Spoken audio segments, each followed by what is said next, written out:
My wife was a freedom fighter like me. We married when we were struggling for the freedom at the initial stages. When the emergency was declared and the fight broke, then we both joined the struggle. She was playing in the part of supplying food to those who were fighting in the forest. She was fighting in the accommodating those who, of course, who were in the reserves. And everything that needed to be done, she did. I married her in 1948. At that time, I was in the struggle for freedom still, at that time. And my question to her in the first place, I am going to marry you. Are you also going to join the freedom struggle I made? And she did, definitely, I will be with you all along. And she did so. Mau Mau was not an organization of 1952, as many of you perhaps believe. It was an underground movement for many years. For many years, even before I was born in 1922.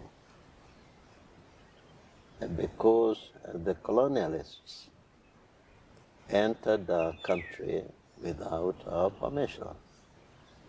And many people started resistance. It was started by Mekatililwa Meza in Coast Province. You know, the colonialists were getting into the country from Fort Jesus at Mombasa. And therefore Mekatililwa Meza in the coast started the struggle. She was a Griama woman, and she resisted, she was arrested, she was put into jail, and ultimately she died as she was struggling for prevention of domination of British power. Then, that is in somewhere in 1900s, at the beginning of 1900. And therefore their struggle moved towards interior. Other freedom fighters joined what Mekatilili was doing. Here in central province, we had Waiyaki Wahinga. In Rift Valley, we had Koitaleo Samoei. In Turkana, we had a boy. And all over the country, we had people who resisted against the British colonial all over the country. And then that movement continued on and on until the explosion of 1952 came out. And then we started the struggle, fiscal struggle.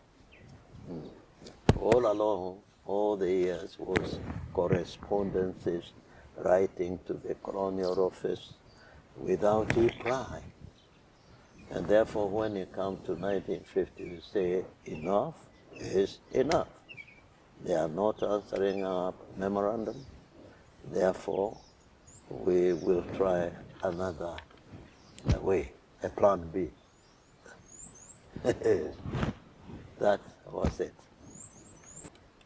A colonial administrator would come in the baraza. You know what a baraza is? A meeting. He could speak to us for hours. He's not telling us anything profitable to our people. He is abusing us because we are savages. And in the end, he will say, the meeting is ended, and there is no questions. And that is the end.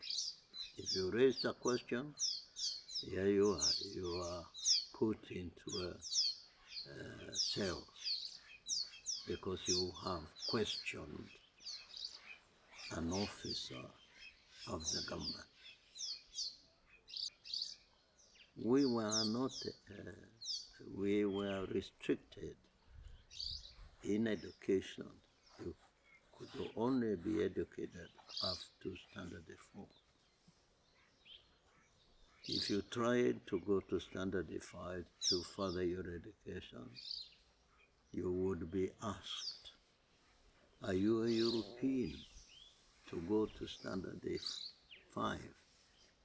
Because they wanted us just to know to calculate 1 to 1,000 so that they can take us home and then take us to a colonial settler farm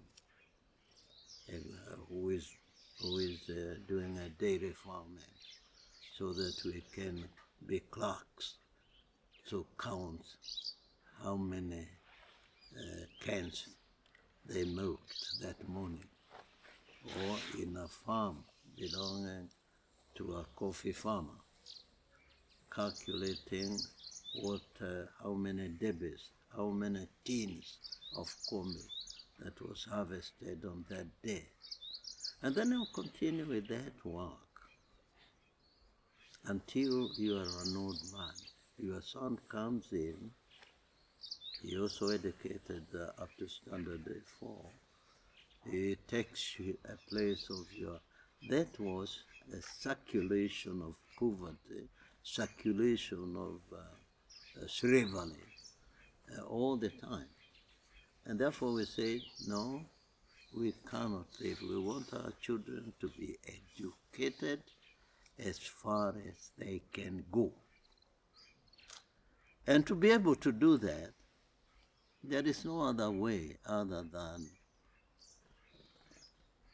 using all means possible to remove colonial administration.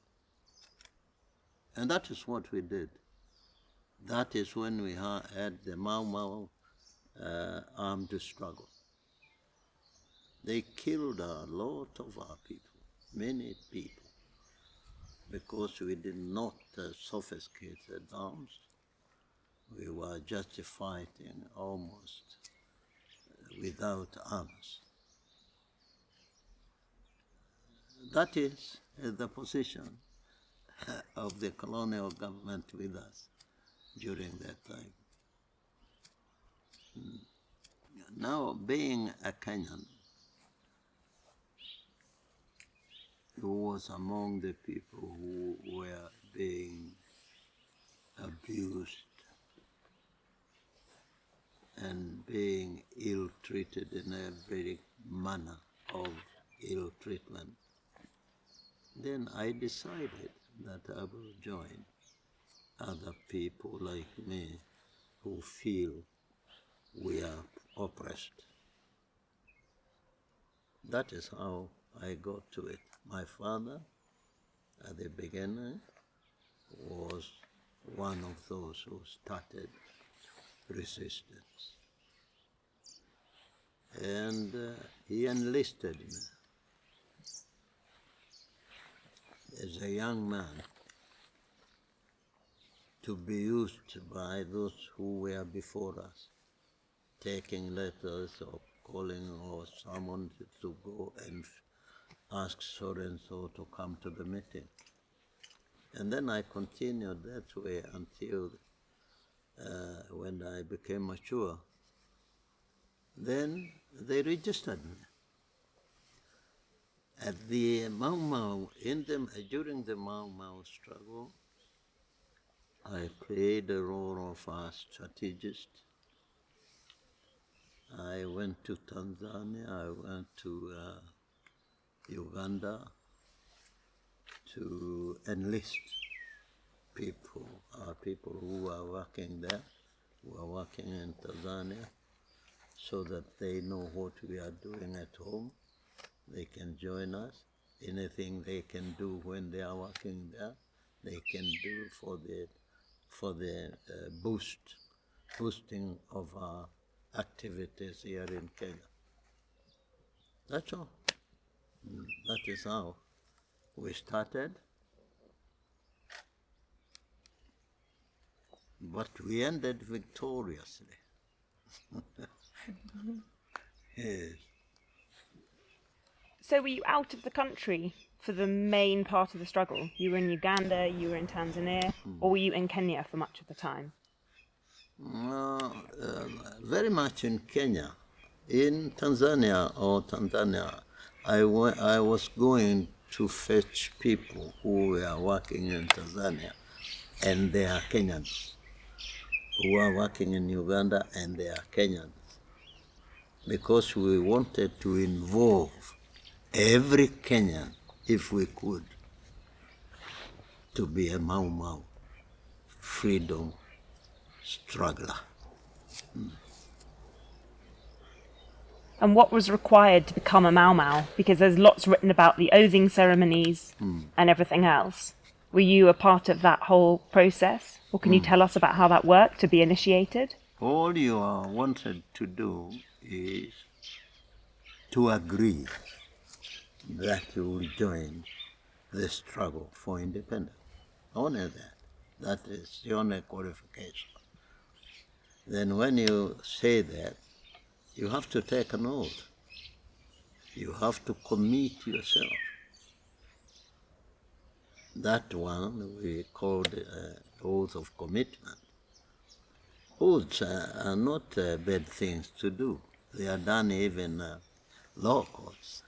They are done even in other organizations. It is a binding promise that you will not let other people down. So we had to take that oath of joining the Mau Mau to liberate Kenya. That was called a commitment oath. And then you have to take another one to say that you sacrifice. You sacrifice your wealth, you sacrifice your brains, you sacrifice your bodily strength, and you sacrifice your intelligence, and lastly, you sacrifice your life. You say, whether I die or live, I must fight for Kenya to be independent. That is the position. My father was a freedom fighter. I was a freedom fighter.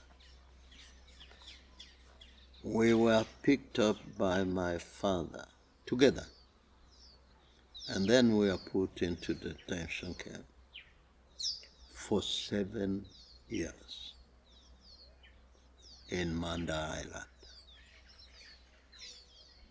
In Manda Island, we were denied medical facilities. In Manda Island, we were denied sufficient food. In Manda Island, we had to use a borehole water. We were about 75 old freedom fighters, people who were even older than my father. I was the only young man in Manda Island. And my job in every morning is to go to the wells, draw the water with a can. You know how it's pulled out of a borehole, and take it to the old people for washing, for bathing, and all that. Then, if you visited Manda Island, you would see how grievous those were treated by the colonial administration. What years were you in Manda Island for? 1954 to 1959. These few years I spent in Manda Island. The rest, to make up the 7 years, were spent in Lodwar. You know Lodwar? In a Turkana district. That's where I was first detained, and then we moved from there to Manda Island. It is not Manda Island actually, it is a camp called Takwa, but it is situated in Manda Island. Can you tell us what the camp looked like? How did the camp look? No, it's a camp with the buildings like this stretched by a coconut leaves, and then the surrounding is all open, only surrounded by a barbed wire. Beyond the barbed wire are mangrove trees. It was a bush, nearly a bush. But it was about 700 years from the beach of the Indian Ocean. We had people in the forest fighting the freedom fight. And they were coming from the forest to the reserves to seek for food. And then after finishing getting food or not getting it, they go back to the forest. And therefore the colonial administration decided to dig a big trench. It was about 30 feet by about 10 feet deep. And that is where they put the spikes, wooden spikes, so that people from the forest cannot jump, cannot cross to the reserves, and those in the reserves cannot possibly cross to the forest. It was all around the forest area. Everything was done by Mau Mau adherents as punishment.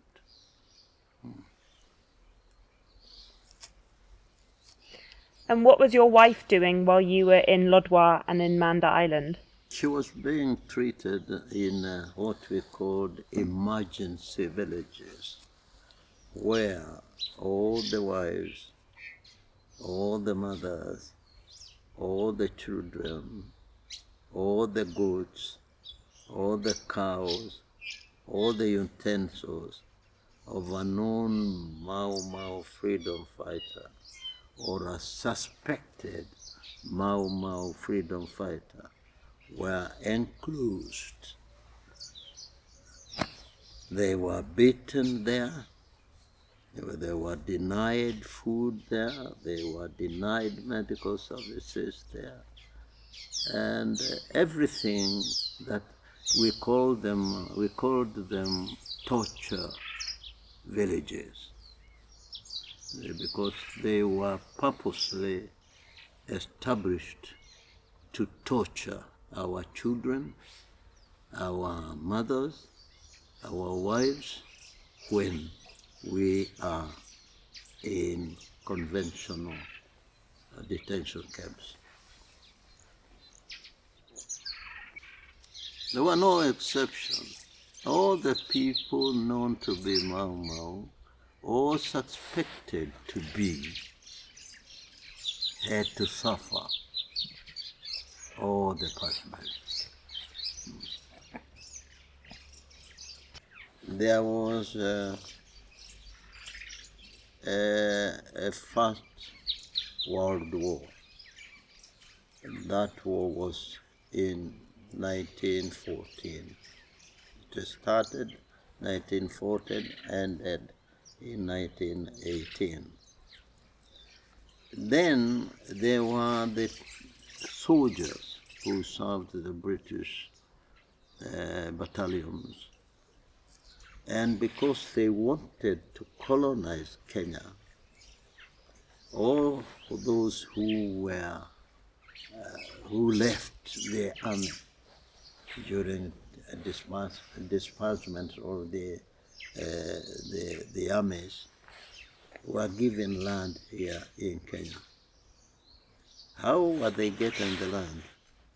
They came and found a family has, say, about 20, 30, 40, 100 acres of land, like this place here now.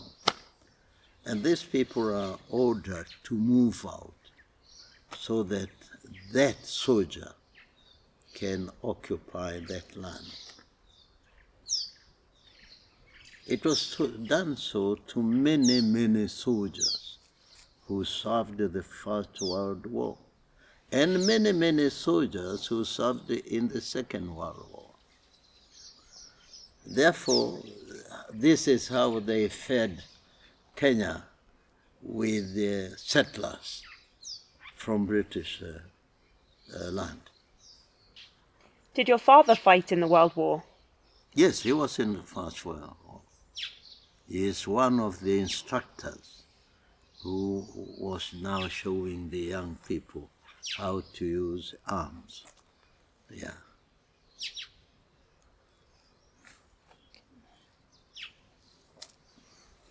And did he use those skills in the Mau Mau rebellion?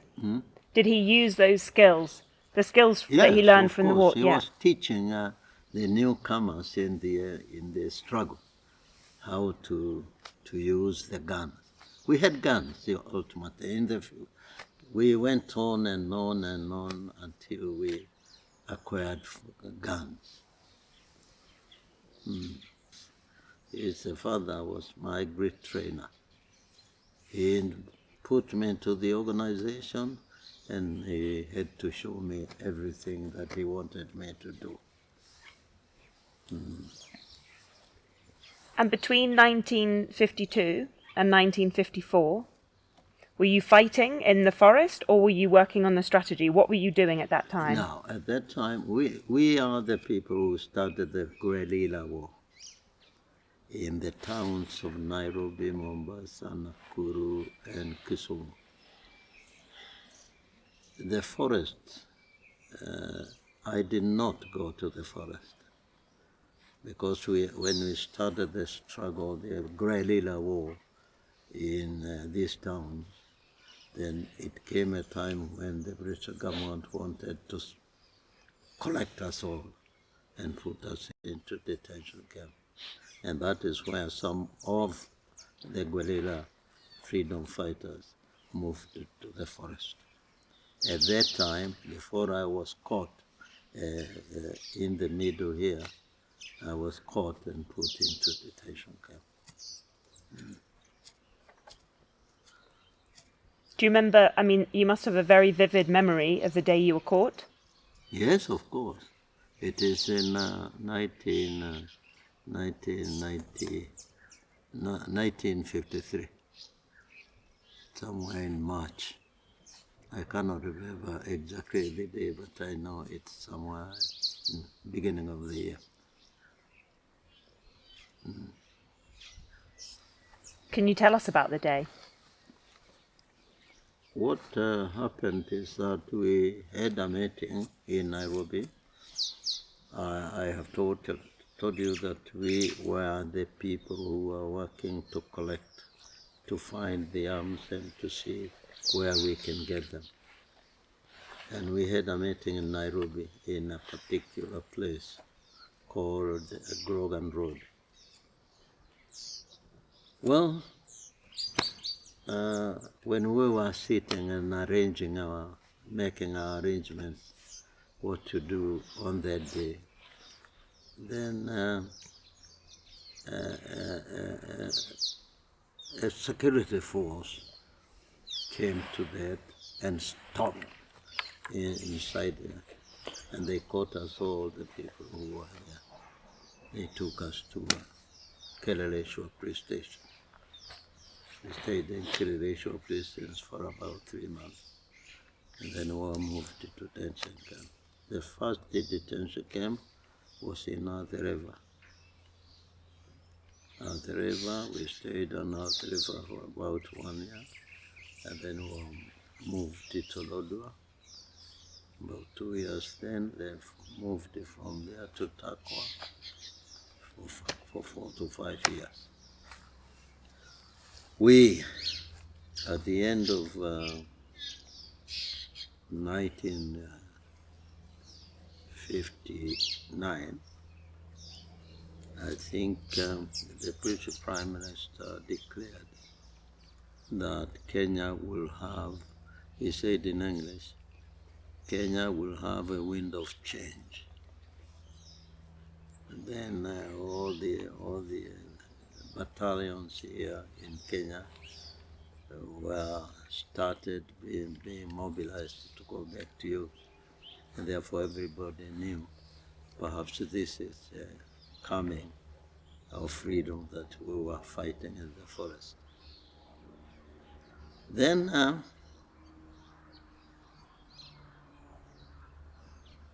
they did a bad thing because they betrayed our freedom fighting victory by stationing their people in the government that was made before the real declaration on independence was done. And therefore they put in the government position all the people who were against freedom fighters.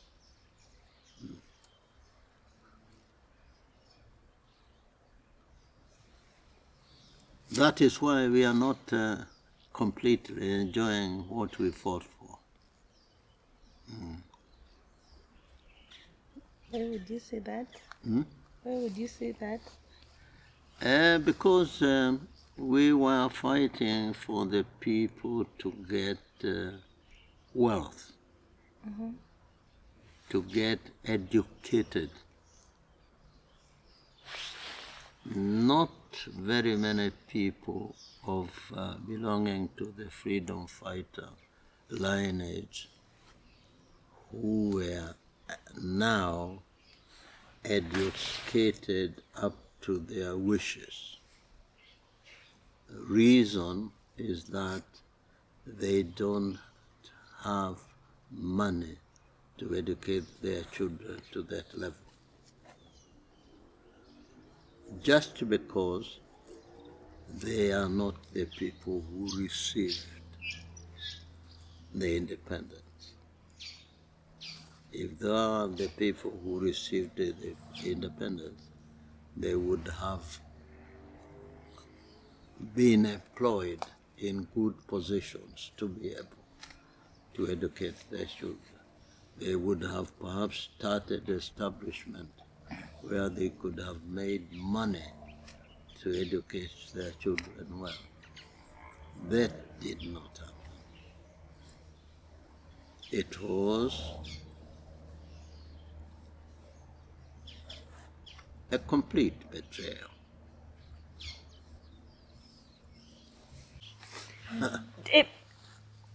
It must be very disappointing. Oh. The feeling. We were very disappointed, but we achieved our goal. We did not benefit, but we brought the freedom, which was the requirement of the freedom struggle. Therefore, we are happy. Our people are enjoying good education. They are enjoying good driving good cars and all that. We are happy. But that is from our shoulders.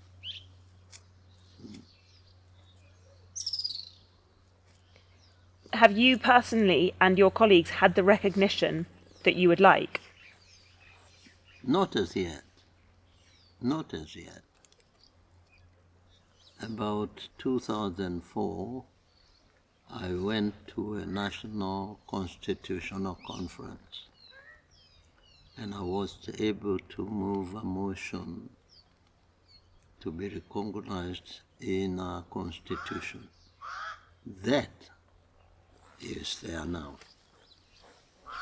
In the preamble section of our constitution, we are recognized. That is good.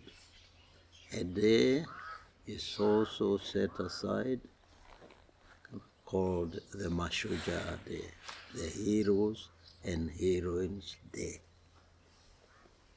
But that is a matter of recognition. We want to be recognized materially, because there is material that we brought about during the freedom struggle and after. We want those people to be given something in appreciation of what they did. Recognition only is a matter of putting something in paper. We want something to be put in our mouths.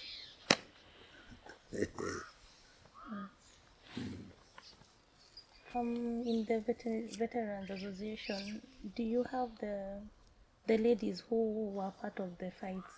Are they in the association? Yes, Like, we for have. example, We there is have. the field Our marshal. constitution specifies that in all elective positions in the Mau Mau War Veterans Association, 1/3 must be women. And we have women. We have women that participated in the struggle. We have women who were in the forest fighting the freedom struggle. And therefore we recognize them fully. Can you tell us about the day Kenya became independent? How you heard the news and what happened? No, we were very joyous. We are very pleased on that day. All the Mau Mau people who could possibly travel to Nairobi were at the Freedom Corner in Nairobi, celebrating the lowering of the British flag. Yes, we were very, very happy. In the villages also, people were enjoying a great deal because of our successful struggle. We don't have many detention camps in place now. Where we have detention camps in place is where they were converted to conventional prison, like Manyane, like McKinnon Road, like Nyanza, where we had a detention prison there. It was converted into a conventional prison. Others were temporary structures. Have you ever been back to Manda Island? Yes. Yes. In 2004, I had gone there to see what is happening. There are in Manda Island 5 wells where we were drawing water. And I wanted to go back there to see if they are there. I wanted to go there and see whether the bungalow that we are living is there. And I wanted to make sure whether my space was still there, the space I occupied in that detention camp. I went there back. What did you find? Well, it's ruin. It's a ruin. It's nothing that you can see at all. Because it was a temporary detention camp, just to put people for the duration they are going to be there. And after that, this.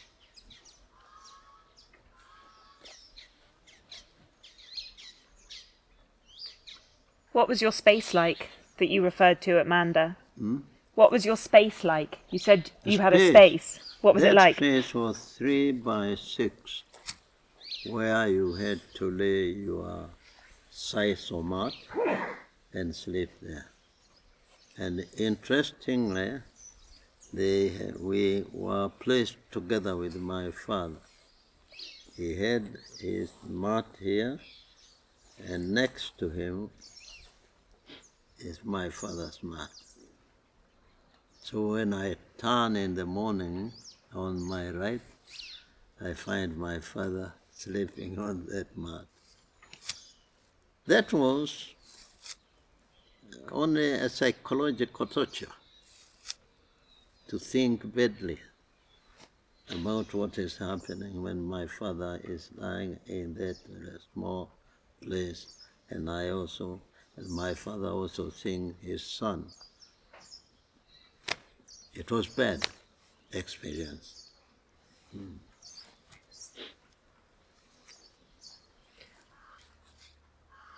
How did you get news when you were in the camp? Did you know what was happening?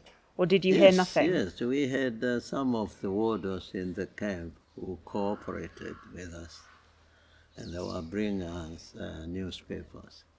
If they don't bring us newspapers, they gather information outside and they come and they tell us, this is what's happening outside. That is how we had our news. We were quite informed what was happening. There were only about 2 or 3 European officers in each camp. Can you remember them? Yes, I can remember one we had in Lamu, was called Mr. Eames. E-A-M-E-S. Yes, I can remember him well. But he was a good man. He did not treat us badly. He was not authorizing our beatings. No. We stayed there for about 4 years, peacefully, but he had nothing to do because the supplies were coming from the prison, from the Commission of Prisons. He could not feed us well because he didn't have that power. All the other things are coming from somewhere else, only for him to administer. And therefore they were sending. There were sometimes that we were eating about 8 ounces of flour. 8 ounces. You think about 8 ounces. Only to keep you alive. Not everybody was cruel. No, not everybody was cruel. They were, some of them were working as administrative officers only, without involving themselves with beatings and all that. But there were others who did not want one day that prisoners are not beaten. Beatings in some camps and prisons with some officers, beatings were routine. A prisoner must be beaten. And must be beaten how many times a day? You see? What were they using to beat you up with? Viboko. What's that? tire slabs.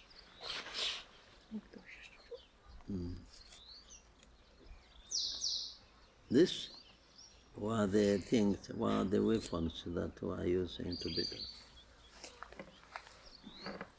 At one stage of my life in detention, I was beaten the whole day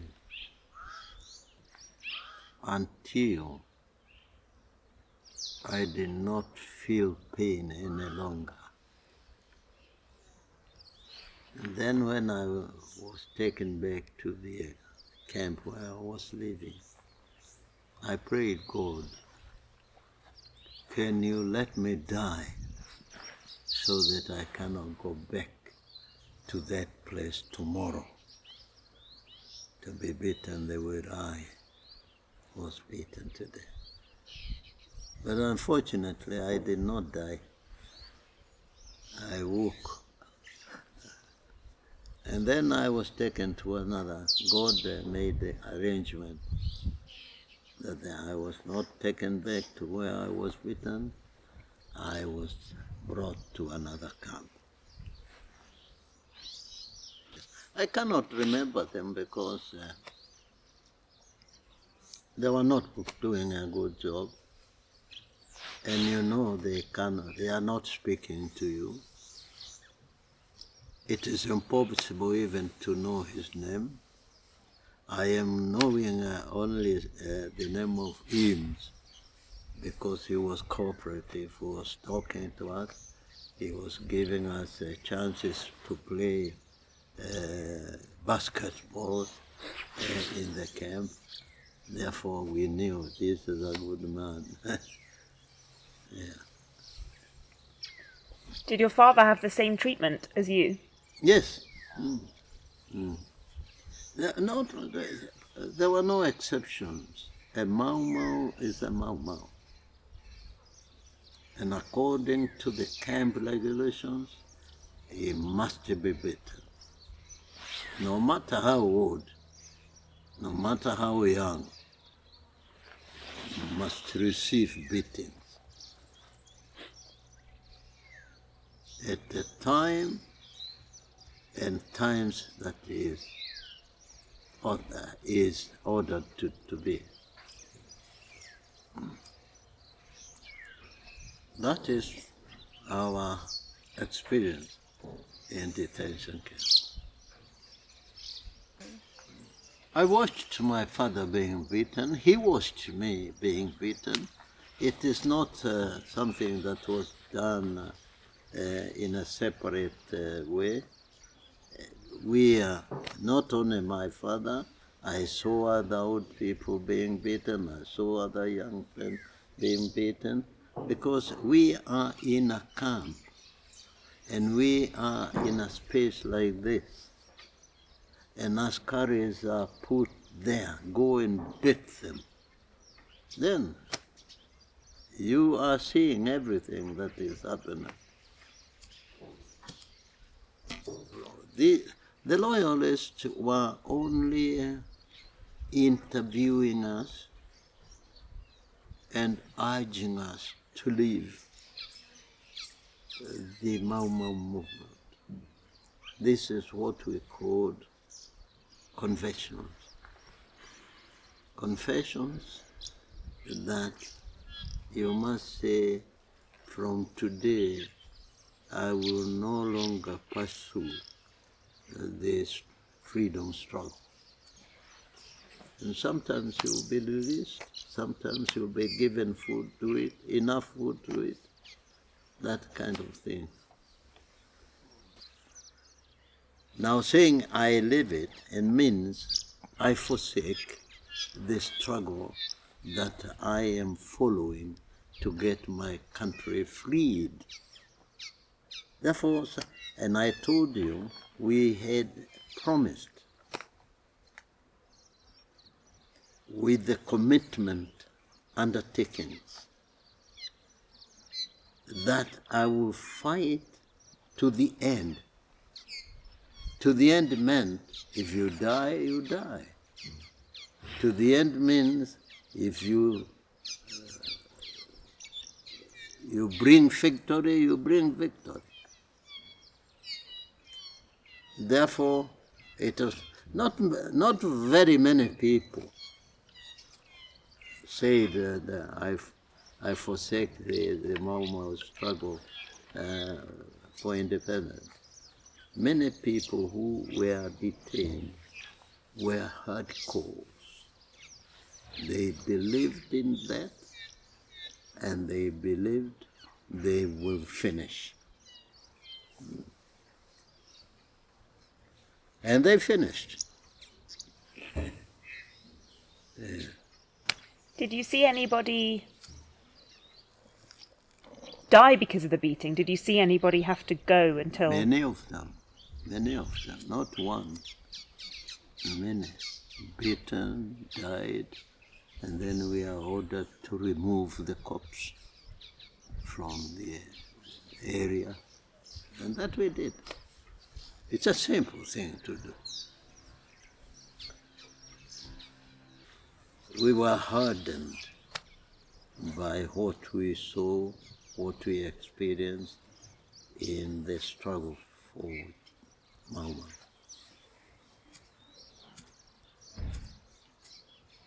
You are only coming to remind us when you come to interview. Yeah. Does it affect you when you do that? Huh? Does it affect you when you... No. We are happy. Particularly we people, we want to give you that information because the information you have is wrong. There is nowhere you can pick information other than from a Mau Mau freedom fighter. Others are stories that does not at any point meet what we did or what we believed in.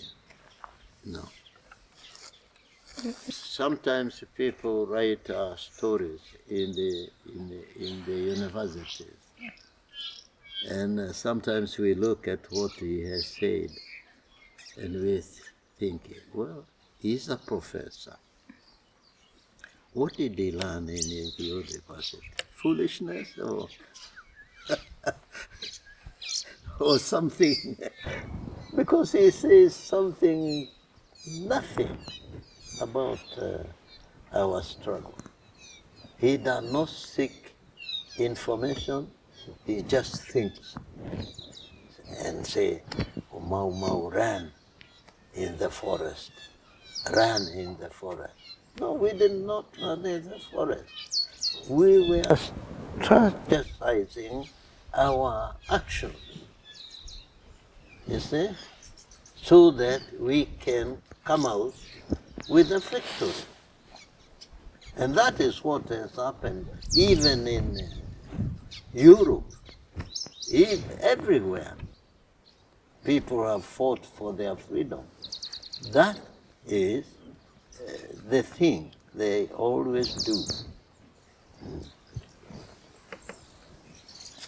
I have mentioned to you, you have gone to the House of Lords. At the entrance, you can see what you see there. Huh? All soldiers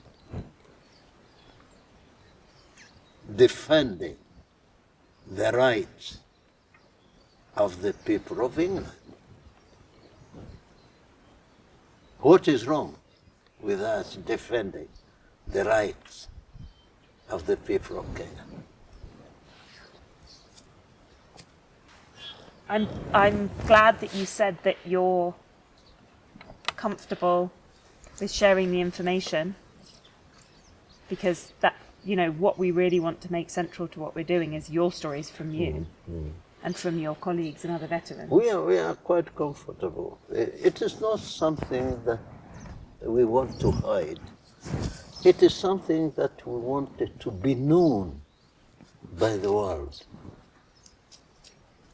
All the interviews I have done it willingly because I want people to understand us fully. We are not savages. We are human beings, properly constructed. You see that? But there was nothing that we could do. When somebody comes about 9,000 miles, occupy our land, move us to the peripheries, well, there was nothing that we could do other than say no. It cannot happen. And I know all people who want to defend their country believe in that. I am giving you an example. You come from England. You know where the House of Lords is. You know what is there. If you go to Russia, if you go to Germany, everywhere you find this kind of thing. People are proud of what they did for their country. Is there something like that in Kenya? Is there something like that in Kenya? Not as yet, but it's coming. But it's coming.